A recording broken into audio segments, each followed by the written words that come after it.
আরে আল্লাহ, আমার কপালে কি কষ্ট লিখছিন রে। এত কষ্ট হইলে অফারে করাইলাম, আমার দেখে না, আনন্দ দে না, কি ধরে কি করি আল্লাহ।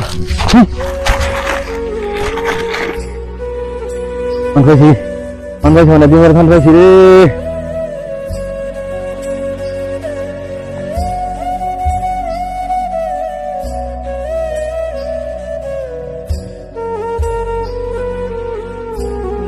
দাম তো আল্লাহর মতো ভালাই হয়েছে, আল্লাহ তো দাম ভালাই দিছে। দেখি এবারে গরিব বিক্রি করে কিছু বিলাইম। আই রে কেডা ফোন দিল? হ্যালো,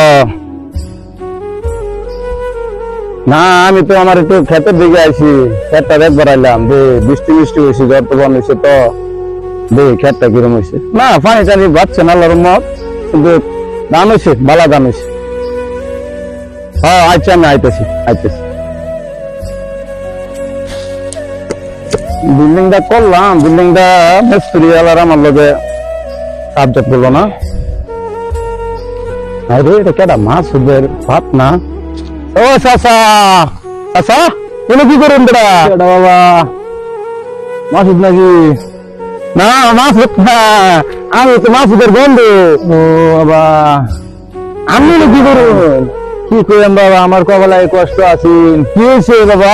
মাসুদের কথা কইছেন, মাসুদের চিনি নেই। হ্যাঁ, আপনি মানে কি করেন? কি করাম আমি, মাসে জানেনি তো। এই মাসুদের কি করাম বাবা, খোরাক না, কি করাম আমি? আর বাবা উঠে খাওয়া লাগে। বুঝি কি করে, আমি তো জানি নেই।